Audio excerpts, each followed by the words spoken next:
नमस्कार students, CG की study के एक और नए वीडियो में आपका स्वागत करता हूं।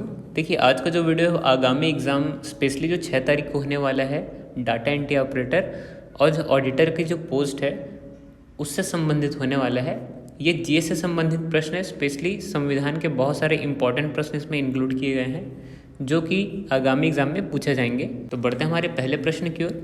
भारत के किस राज्य में जनसंख्या 2011 की जनगणना के अनुसार सबसे कम है?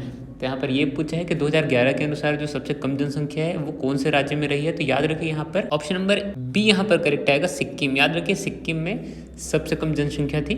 उसके अलावा अगला प्रश्न देखते हैं, निम्नलिखित में से किस वर्ष महात्मा गांधी ने असहयोग आंदोलन स्थगित किया था? देखिए यहाँ पर स्थगित किया है पूछा है ना, तो इस प्रकार के पॉइंट को बिल्कुल याद रखिए, फिर ऑप्शन में लगाइए। तो याद रखिए यहाँ पर 1922 आएगा, ऑप्शन नंबर बी करेक्ट आएगा। 1922 में स्थगित किया गया था चौरा चौरी कांड के द्वारा। याद रखिए असहयोग आंदोलन की जो शुरुआत है अगस्त 1920 में हुआ था। याद रखिए कब? 1920 में।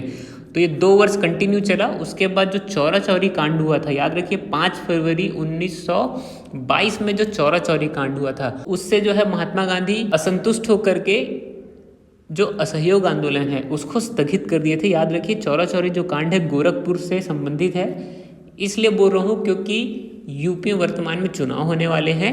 तो जो हमारे योगी जी का जो क्षेत्र है गोरखपुर उससे संबंधित है। तो बिल्कुल याद रखिए चौरा चौरी कांड कहाँ हुआ था? गोरखपुर में।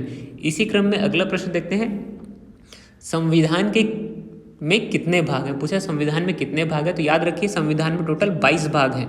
देखिए जब संविधान लागू हुआ था, लागू होने की डेट अगर आपको नहीं पता तो मैं बता देता हूँ, 26 जनवरी 1950। याद रखिए एग्जाम में अक्सर आता है 26 जनवरी 1950 में संविधान हमारा लागू हुआ था पूर्ण रूप से पूरे देश में। याद रखिए इसमें महत्वपूर्ण फैक्ट ये है कि जब संविधान लागू हुआ था तो 12 भाग थे। कितने भाग थे? 12 भाग। और वर्तमान में कितने हैं? 22 भाग। तो याद रखिए 12 भाग उस समय थे और वर्तमान में 22 भाग है। इसके अलावा एक और प्रश्न एग्जाम में आ चुका है कि संविधान में कितने परिशिष्ट हैं। तो याद रखिए 5 परिशिष्ट हैं। ठीक, 12 भाग हैं और 5 परिशिष्ट हैं। इसी क्रम में हमारा अगले महत्वपूर्ण प्रश्न देखते हैं, पंजाब का एक महत्वपूर्ण नकदी फसल है। तो याद रखिए पंजाब दरअसल नकदी फसल होता है क्या, ये भी आपको जानना बहुत महत्वपूर्ण है। तो ये यहाँ पर ऑप्शन नंबर ए करेक्ट होगा, कपास। तो नकदी फसल क्या होता है उसको पहले समझ लीजिए। देखिए नकदी फसल कहने का अर्थ है व्यापारिक फसलें। व्यापार के उद्देश्य से बोई जाने वाली फसलों को हम क्या बोलते हैं? नकदी फसल। नकदी यानी पैसा, बस इतना याद रखिए। पैसे के लिए, लेन देन के लिए जो हम फसल बोते हैं स्पेशली उसको नकदी फसल कहते हैं। जैसे कि है रबर है, गन्ना है, कपास, जूट, चाय, कहवा और तंबाकू, ये सब जो है नकदी फसल की श्रेणी में आते हैं। अगला प्रश्न देखते हैं, चक्रवात के केंद्र में कौन सा वायु दाभूत है? तो देखिए ये प्रश्न को समझने के लिए पहले आपको चक्रवात ध्यान देना होगा। देखिए जैसे ये चक्रवात है, सामान्यतः चक्रवात गोल घूमता है। याद रखिए ये सामान्य सी बात है। हमारे छत्तीसगढ़ में अक्सर जो छोटे छोटे चक्रवात आते हैं तो बच्चे लोग उसको टोनी करके घबराते हैं या उससे दूर भागते हैं। तो इस प्रकार से सर्कल शेप में जो हवाएं हैं घूमते रहती हैं, इसे चक्रवात कहते हैं। तो ये जो गोल घूमता है हवा, याद रखिए जो एक गोल घूम के अंदर की ओर हवाएं जाती है। तो क्यों जाती है? क्योंकि अंदर की ओर हवा का दबाव कम रहता है। तो जो बाहर की हवाएं वो अंदर की ओर घूमते हुए जाती है, जो दबाव है उसको बराबर करने के लिए। तो इस प्रकार से सारी हवाएं क्या होती है? अंदर की ओर घूमते हुए जाती है। तो याद रखिए कि अंदर की ओर क्या रहता है? दबाव कम रहता है और बाहर की ओर जो दबाव है वो ज़्यादा रहता है, इसलिए हवाएं जो है अंदर की ओर बढ़ती रहती है। तो याद रखिए केंद्र की ओर जो दबाव क्या हो गया? कम हो गया। तो ऑप्शन नंबर ए यहाँ पर करेक्ट आएगा। जो दबाव वो निम्न होता है, कम होता है वायु दाब। इसी क्रम में अगला प्रश्न देखते हैं, निम्नलिखित में से किस गवर्नर जनरल ने सहायक संधि की नीति का प्रादुर्भाव किया था? अर्थात कहने का मतलब सहायक संधि किसने लाया था ये पूछा है।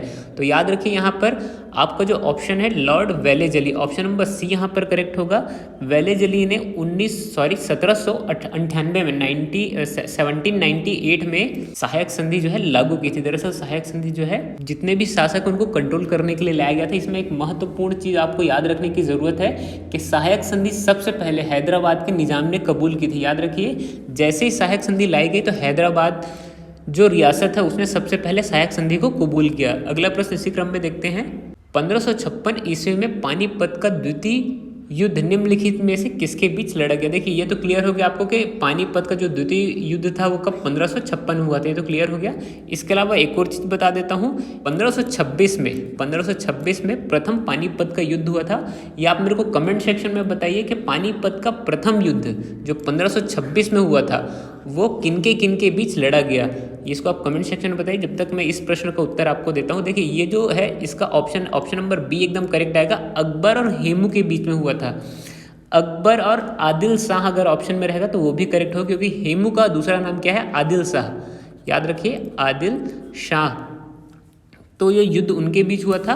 अगर ऑप्शन में अकबर की जगह बैरम खान होता है तो वो भी करेक्ट होगा, क्योंकि अकबर जो है उस समय कच्ची उम्र में था और उनके जो सेनापति बैरम खान द्वारा ये युद्ध लड़ा गया था और इस जो युद्ध में है अकबर की जीत हुई थी। याद रखिए, अकबर जीता था इसमें, बिल्कुल यहाँ पर करेक्ट याद रखिए दिमाग में कि अकबर की जीत हुई थी। इसी क्रम में अगला प्रश्न देखते हैं। ये बिल्कुल आप मेरे को कमेंट सेक्शन में बताइए कि 1526 में जो प्रथम पानीपत का युद्ध हुआ था वो किसके किसके बीच में होता है। बिल्कुल ना, याद रखिए, कमेंट सेक्शन में प्लीज़ एक्टिव रहिए। इसके अलावा अगला प्रश्न जो है, राज्य लोक सेवा आयोग के सदस्य को पदच्युत कर सकता है। ये पूछा है कि उनको पद से कौन हटा सकता है। देखिए संविधान की जो टर्मिनोलॉजी थोड़ा सा समझने योग्य रहती है, आपको समझना पड़ता है। तो पदच्युत का कहने का मतलब पद से हटा सकता है। तो याद रखिए, लोक सेवा आयोग के सदस्यों को उनको राष्ट्रपति डायरेक्ट हटा सकता है। इसके अलावा अगला प्रश्न देखते हैं। एक बल्ब का तंतु बना होता है। देखिए जो बल्ब होता है उसके अंदर जो तंतु होता है इस प्रकार से जो कि जलता है, तो ये तंतु किससे बना होता है पूछा है। तो याद रखिए ये टंगस्टन से बना होता है। ऑप्शन नंबर बी यहाँ पर करेक्ट आएगा। जो ये तंतु होता है बल्ब के अंदर का वो टंगस्टन से बना हुआ था। बिल्कुल याद रखिए, 8वीं में हमने पढ़ा था। अगर आपको याद नहीं तो मैं याद दिला देता हूँ। इसके अलावा अगला प्रश्न देखते हैं।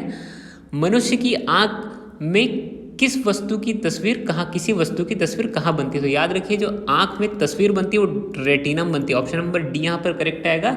देखिए जो फोटो है आँख की, इसमें जो रेटिना जो पीछे साइड है वहाँ पर किसी भी वस्तु की तस्वीर रेटिना में ही बनती है। बढ़ते हैं हमारे अगले प्रश्न की ओर।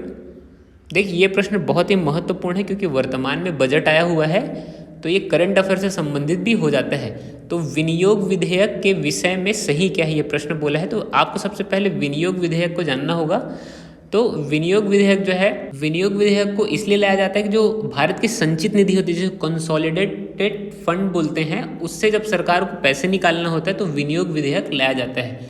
ये धन विधेयक की श्रेणी में आता है। सामान्यतः इसको लोकसभा में लाया जाता है। बिल्कुल याद रखिए, लोकसभा में लाया जाएगा, जो राष्ट्रपति की सहमति के बाद विनियोग विधेयक कहलाता है। एक कॉमन सी बात है, इसको आप बेसिकली याद रखिए। और इस प्रकार के जो कूट वाले प्रश्न रहते हैं उसको लगाने की एक ट्रिक मैं आपको बता देता हूँ। सामान्यतः पहले कूट को पढ़िए और जिसमें जो गलत होता है उसको आप टिक कर लीजिए। जो गलत होता है जो ऑप्शन में रहेगा, जो गलत वाला हिस्सा ऑप्शन में रहे तो उसको आप बिल्कुल टिक कर दीजिए। तो वो तो बिल्कुल नहीं होता है, जैसे कि इसमें आप हम देखते हैं ना। देखिए पहला कूट पढ़ते हैं, यह वित्त मंत्री द्वारा पेश किया जाता है, एकदम करेक्ट है। यानी जिसमें एक है वही आंसर को याद रखिए। यहाँ पर ऑप्शन ए हो सकता है या ऑप्शन डी हो सकता है। तो देखते हैं हमारा क्या क्या प्रश्न है। दूसरा है यह लोकसभा में पेश किया जाता है, ये भी एकदम करेक्ट है, क्योंकि जितने भी धन विधेयक से संबंधित विधेयक हैं याद रखिए हमेशा लोकसभा में ही प्रस्तुत किए जाएंगे। ये एकदम रट के रखिए। जब भी धन विधेयक से संबंधित प्रश्न आएगा तो इसको आप एकदम ध्यान रखिए कि जितने भी धन संबंधी हो, क्योंकि भाई जनता का धन है तो जनता का धन हमेशा लोकसभा, लोगों की सभा में लाया जाता है, लोकसभा में। तो दूसरा भी करेक्ट होगा। तीसरा जो है लोकसभा में इसमें संशोधन कर सकती है। तो देखिए कर सकती है संशोधन बिल्कुल, लेकिन ये दरअसल फंड से संबंधित है तो इसको भी पेंडिंग छोड़ते हैं। अगला देखते हैं, यह राष्ट्रपति द्वारा पूर्व हस्ताक्षरित होता है। नहीं, ये बिल्कुल गलत है। तो 4 नंबर जिस ऑप्शन में वो गलत हो जाएगा तो यहाँ पर ये गलत हो जाएगा, याद रखिए, क्योंकि 4 नंबर यहाँ पर ऑप्शन में है। और 5वां देखते हैं, यह शासन को खर्च करने की वैधानिक शक्ति देता है। हाँ बिल्कुल देता है। तो 5वां नंबर जिसमें रहेगा वो भी करेक्ट हो जाएगा। तो याद रखिए यहाँ पर ऑप्शन नंबर डी करेक्ट आएगा। ऑप्शन नंबर, क्योंकि पहला दूसरा पांचवा करेक्ट है, पहला दूसरा पांचवा। इसी क्रम में अगला प्रश्न देखते हैं। स्वतंत्र भारत के प्रथम गृह मंत्री निम्नलिखित में से कौन थे। देखिए ये बताने की मेरे को जरूरत नहीं पड़नी चाहिए कि स्वतंत्र भारत के प्रथम गृह मंत्री सरदार पटेल थे। याद रखिए ऑप्शन नंबर ए करेक्ट आएगा। इसी क्रम में आपको ये भी याद रखना है जो स्वतंत्र भारत उसके पहले प्रधानमंत्री पीएम कौन थे, वो बिल्कुल आप मेरे को कमेंट सेक्शन में बताइए। यार ये हर चीज़ में थोड़ी छोटी मोटी बात बताते रहूँगा। 2 चीज़ आपको कमेंट सेक्शन में बताना है, पानीपत का प्रथम युद्ध कब हुआ था और किसके किसके बीच हुआ था, और दूसरा ये कि स्वतंत्र भारत के प्रथम प्रधानमंत्री कौन थे। अगला प्रश्न देखते हैं, संसद की सदस्यता के संदर्भ में लाभ का पद का शब्दावली का क्या सम्मिलित है। याद रखिए लाभ के पद के बारे में पहले मैं आपको बता देता हूँ। देखिए मैंने पहले ही बोला संविधान के कुछ कुछ शब्द ऐसे होते हैं जिसको समझना थोड़ा सा मुश्किल जाता है। तो लाभ का पद ऐसा है, कि जिसे सरकार द्वारा नियुक्त किया जाएगा, बिल्कुल याद रखिए, शासन या सरकार द्वारा नियुक्त किया जाता है। इसकी जितनी भी सैलरी होती है वो शासन और या सरकार देती है, और जब उसको नियुक्त सरकार करेगी तो उसे शासन जो है शासन ही हटाएगी। याद रखिए, ये बेसिक चीज़ है, बिल्कुल याद रखिए। तो ऑप्शन पढ़ते हैं, क्या शासन को नियुक्त करने का अधिकार है? हाँ बिल्कुल, तभी तो वो लाभ का पद कहला रहा है। ऑप्शन बी पढ़ते हैं, क्या पद धारक को हटाने का अधिकार शासन के पास है? कॉमन सी बात, जब उसे वो शासन नियुक्त करेगा तो हटा भी सकते हैं। ऑप्शन सी देखते हैं, क्या पद धारक को शासन वेतन देती है? हाँ बिल्कुल देती है भाई, किसी को अगर नियुक्त करेगी शासन तो उसे वेतन देगी ही। तो याद रखिए ऑप्शन नंबर डी यहाँ पर करेक्ट हो जाएगा, उपयुक्त सभी आएगा इसमें। तो इस प्रकार के प्रश्न को आपको समझना बहुत ही आसान हो जाता है जब हम डिटेल से देखते हैं। अगला प्रश्न देखते हैं, मौर्य सम्राट बिंदुसार निम्नलिखित में से किस धर्म के अनुयायी थे? याद रखिए बिंदुसार जो थे अजीवक, ऑप्शन नंबर डी अजीवक धर्म के अनुयायी थे। इसी क्रम सर्वाधिक दैनिक तापांतर किस प्राकृतिक प्रदेश में पाया जाता है? देखिए अगर आप डिस्कवरी चैनल देखते होंगे अगर, तो मेरे को पूरा क्लियर है कि आपने बेयर ग्रिल्स का शो देखा ही होगा। तो जब आप बेयर ग्रिल्स के शो देखते हैं तो अक्सर जब रेगिस्तान संबंधी बताता है तो उसके मुंह से एक शब्द बिल्कुल निकलता है कि रेगिस्तान में जितना दिन में गर्मी होती है उतना अधिक जमा देने वाली ठंडी रात में होती है। तो याद रखिए कि हमेशा दैनिक तापांतर, दिन में जो ताप का अंतर होता है वो मरुस्थलीय प्रदेश में ही पाया जाता है। बिल्कुल रट लीजिए इसको, क्योंकि दिन में जितनी गर्मी होती है उतना ही अधिक जमा देने वाली ठंडी रात को पड़ती है। दरअसल मैं जब छोटा था तो उस टाइम बेयर ग्रिल्स का शो देखता था, तो उसमें मेरे को एकदम रटा गया। तो ऑप्शन नंबर डी यहाँ पर करेक्ट आएगा, उष्ण मरुस्थलीय प्रदेश में ही सामान्यतः सर्वाधिक तापांतर पाया जाता है। बिल्कुल रट के रख लीजिए, प्रश्न अक्सर कई बार पेपर में पूछ चुका है।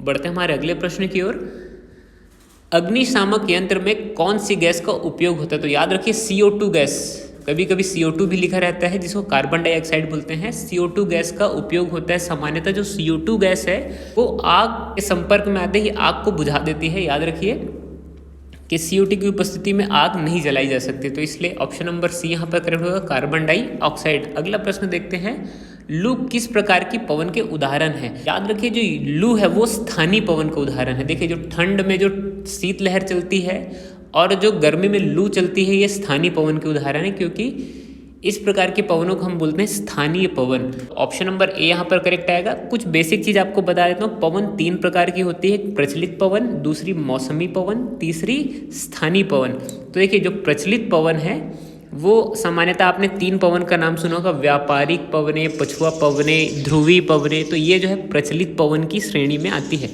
और मौसमी पवन जो है वो मानसूनी जो पवनें होती है उसे हम मौसमी पवनें बोलते हैं, जो सामान्यतः स्थलीय समीर बोलते हैं या जल समीर बोलते हैं, इस प्रकार की पवनें। और स्थायी पवन तो अब मैंने आपको बता दिया कि जो शीतलहर या फिर लू जो चलती है उसको स्थायी पवन कहते हैं। अगला जो प्रश्न इसी क्रम में देखते हैं, डिप्थीरिया निम्नलिखित जीवाणु के कारण होता है? तो याद रखिए जो डिप्थीरिया है दरअसल इसे हिंदी में गलघोंटू भी कहते हैं। बिल्कुल याद रखिए, कभी कभी गलघोंटू प्रश्न में रहता है। तो जो गलघोंटू वो बैक्टीरिया के कारण होता है। ऑप्शन नंबर सी यहाँ पर करेक्ट आएगा। गलघोंटू जो है कॉरिनोबैक्टीरियम बैक्टीरिया के कारण होता है। याद रखिए ये बिल्कुल कभी कभी प्रश्न में कॉरिनोबैक्टीरियम बैक्टीरिया ऑप्शन में रहता है तो आदमी समझ नहीं पाते हैं। तो कॉरिनोबैक्टीरिया बैक्टीरियम के कारण क्या होता है? डिप्थीरिया या गलघोंटू भी इसे कहते हैं। दरअसल गलघोंटू में सांस लेने में बहुत दिक्कत होती है, इसलिए इसे गलघोंटू कहते हैं। इसी क्रम में अगला प्रश्न देखते हैं, 21 जून को सूर्य किस अक्षांशीय रेखा के ठीक ऊपर स्थित होता है? तो देखिए इसके लिए बेसिकली मैं आपको बता देता हूँ, 21 जून से बोला है। यहाँ पर बेसिकली एक चीज़ देखिए ये सूर्य है, याद रखिए ये है सूर्य। तो सूर्य जो है 21 जून में याद रखिए कर्क रेखा में रहता है। याद रखिए जो कर्क रेखा है, सामान्यतः जो पृथ्वी है वो 3 रेखाएं अक्सर आपने सुना होगा, तो भूमध्य रेखा और उसके ऊपर कर्क रेखा होती है और नीचे जो है मकर रेखा होती है। तो याद रखिए जो है 21 जून में सीधा जो है कर्क रेखा में होता है, ये बिल्कुल याद रखिए ना। और फिर उसका जो कंटिन्यू है वो दिसंबर की ओर नीचे की ओर सूर्य जो है शिफ्ट होने लगता है। तो 22 दिसंबर को सीधा किस में पड़ता है? मकर रेखा में। ये प्रश्न एग्जाम में आती है, इसलिए मैंने सोचा कि आपको चित्र या डायग्राम के द्वारा समझा देता हूँ। 21 जून में याद रखिए कर्क रेखा क्योंकि गर्मी रहती है, और 22 दिसंबर जिस समय ठंड रहती है उस समय मकर रेखा में होता है। तो यहाँ पर देखिए भारत की जो स्थिति आपको समझनी चाहिए कि भारत की स्थिति जो है यहाँ पर के आसपास है। देखिए यहाँ पर होगी तो गर्मी के समय जब सूर्य हमारे एकदम करीब होता है तो इसलिए हमारे पास जून के समय गर्मी ज़्यादा पड़ती है।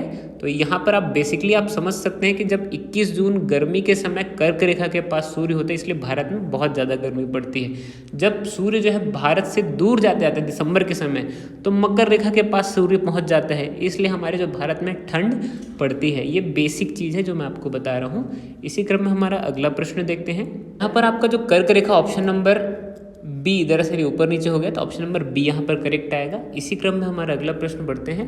निम्नलिखित में से किस फसल का गुजरात मुख्य उत्पादन करता है? याद रखिए यहाँ पर आपने एक गाना सुना होगा बाजरे दा सुट्टा वाला, तो बिल्कुल याद रखिए गुजराती गाना है।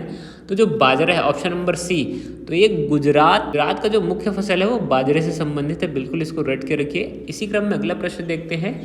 एक टेलीविज़न का रिमोट किससे संबंधित है? देखिए टेलीविज़न का जो रिमोट होता है उसको हम जब दबाते हैं तो अवरक्त किरणें, ऑप्शन नंबर सी यहाँ पर करेक्ट आएगा, अवरक्त किरण निकलती है उससे, जो कि सेट टॉप बॉक्स या टीवी कैच करता है, जिसके कारण वो आपस में कम्युनिकेशन बैठा सकते हैं।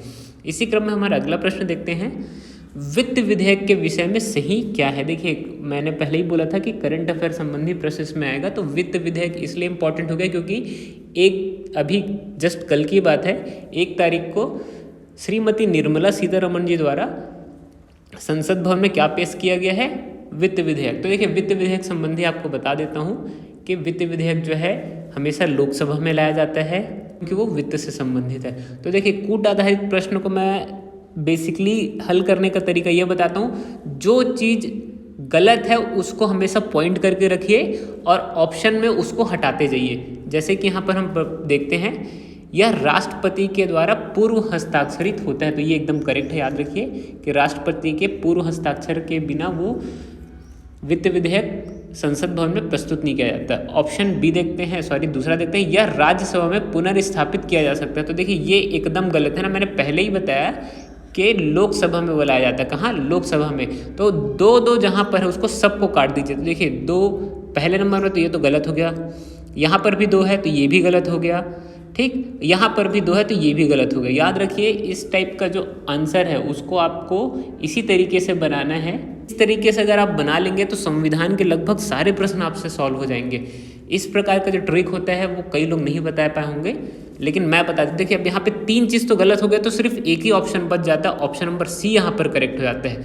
तो आप इसके हिसाब से लगा लीजिए कि 1 3 4 5, 1 3 4 और 5 एकदम करेक्ट है। तो इस प्रकार के प्रश्न ऐसे ही हल किए जाते हैं। संविधान के प्रश्न इस प्रकार से बनाए जाएंगे, एकदम रट के रख लीजिए। ये ट्रिक है एक प्रकार से, लेकिन ट्रिक भी तभी आपको बनेगा जब आपसे ये प्रश्न के बारे में जानकारी होगा। इसी क्रम में हमारा अगला प्रश्न देखते हैं। एक पिंड का भार अधिकतम होता है। देखिए जो पिंड है, सामान्य सी बात है, मान के चलिए कोई ठोस वस्तु है, उसका भार हमेशा जो सबसे हल्की चीज़ है उसमें सबसे ज़्यादा होगा। तो याद रखिए, आपको शायद ये पता होगा हाइड्रोजन गैस सबसे हल्की होती है इस जो क्रम दिए हुए हैं उसमें, और हाइड्रोजन जो है तुरंत ऊपर की ओर बढ़ जाती है। तो याद रखिए हाइड्रोजन में एक पिंड का भार सर्वाधिक होगा।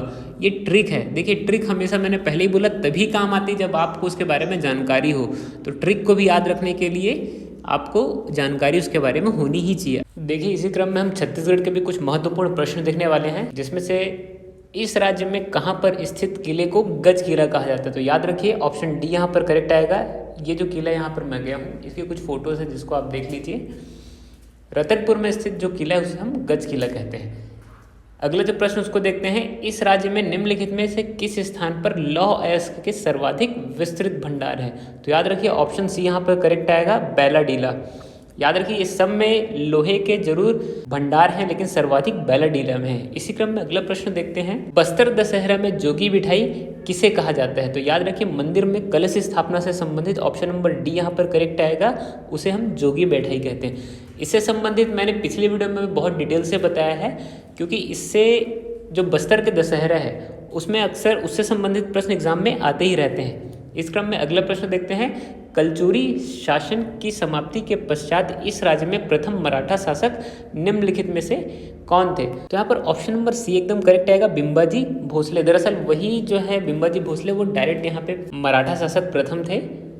इसी क्रम में हमारा अगला प्रश्न देखते हैं। इसी क्रम में एक महत्वपूर्ण प्रश्न ये भी है, निम्नलिखित में से किस जमींदार से इस राज्य का प्रथम शहीद वीर नारायण सिंह संबंधित? तो याद रखिए ऑप्शन नंबर डी यहाँ पर करेक्ट आएगा। सोना खान के जो विद्रोह है वो वीर नारायण सिंह से संबंधित है। याद रखिए जो हमारे छत्तीसगढ़ के प्रथम शहीद हैं वो वीर नारायण सिंह कहलाते हैं।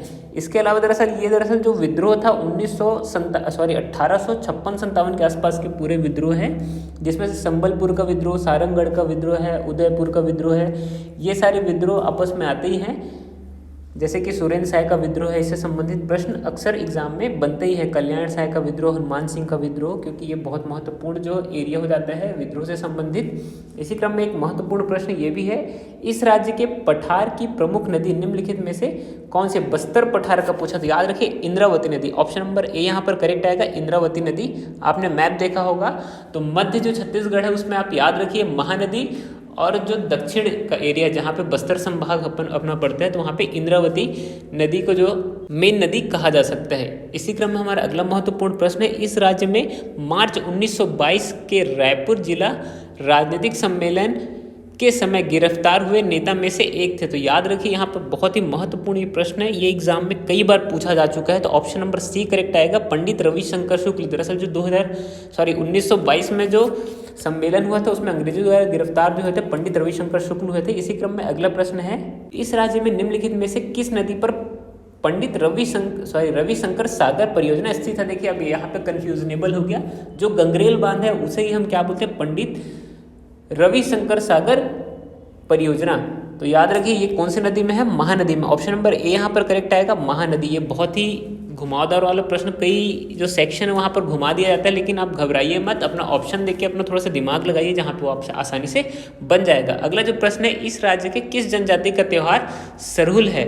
तो याद रखिए ऑप्शन नंबर ए यहाँ पर करेक्ट आएगा, उराव। उराव जनजाति जो है वो सरहुल नृत्य करती है। इसके अलावा अगला प्रश्न देखते हैं, इस राज्य में निम्नलिखित में से किस जनजाति का मुख्य कार्य बांस शिल्प है? देखिए जो बांस के बर्तन बनाने का काम वो कंडरा जनजाति करती है। ऑप्शन नंबर बी यहाँ पर करेक्ट आएगा, कंडरा। कंडरा जो है वो बांस के सूपा, टुकनी, इस प्रकार की जितने भी वस्तुएं उसको बनाते हैं, इसलिए कंडरा जो जनजाति है वो बांस प्रधान होती है। इसके अलावा अगला प्रश्न देखते हैं, इस राज्य में 1942 के रायपुर षड्यंत्र केस में निम्नलिखित में से कौन शामिल था? तो याद रखिए Parasram Soni. Option number C correct आएगा, परसराम सोनी जो 1942 के रायपुर षड्यंत्र केस में शामिल थे। अगला जो प्रश्न, निम्नलिखित में से किस वर्ष इस राज्य के ब्रिटिश प्रदेश के एक संभाग में सम्मिलित किया गया था? तो याद रखिए यहाँ पर सबसे महत्वपूर्ण 1862। ऑप्शन नंबर बी एकदम करेक्ट आ जाएगा, 1862 में है जो छत्तीसगढ़ को ब्रिटिश प्रांत के संभाग में सम्मिलित किया गया था। अगला जो प्रश्न है, निम्नलिखित में से किस वर्ष रायपुर को इस राज्य की राजधानी बनाया गया था? तो याद रखिए ऑप्शन नंबर ए करेक्ट आएगा, 1818 में कैप्टन एगन्यू द्वारा जो है छत्तीसगढ़ की जो राजधानी रतनपुर से रायपुर लाई गई थी। याद रखिए दरअसल जो कैप्टन एगन्यू है उन्होंने छत्तीसगढ़ के जो परगनों का है दोबारा रीगठन किया, पुनः गठन किया, जिसमें से रायपुर, धमतरी, धमधा, खरौद, रायपुर, दुर्ग, नवागढ़, राजमहल, बालोद, कुल मिलाकर के जो 27 परगने थे उसको 8 परगनों में रख दिया। याद रखिए बहुत ही महत्वपूर्ण प्रश्न बन जाता है। ये जो कुछ छत्तीसगढ़ के प्रश्न थे, इसी प्रकार हम छत्तीसगढ़ के बहुत सारे प्रश्न जो है लगाते हुए चलेंगे, ताकि जो आगामी एग्जाम उसमें कोई भी प्रश्न है एग्जाम से संबंधित वो हमें हमसे आसानी से बन जाए। इस प्रकार की अगर आपको वीडियो आपने यहाँ तक देख लिए तो यार सब्सक्राइब बटन दबा दीजिए और कंटिन्यू वीडियो को देखते रहिए, ताकि आपका जो ये क्लियर हो सके कि आपकी तैयारी कैसी है। इस प्रकार के अगर प्रश्न आपसे आसानी से बनते जा रहे हैं तो ये समझिए आपकी तैयारी अच्छी है और प्रोग्रेसिव है। तो मिलते हैं हम अगली वीडियो में इस प्रकार के प्रश्न के साथ, तब तक के लिए पीस आउट।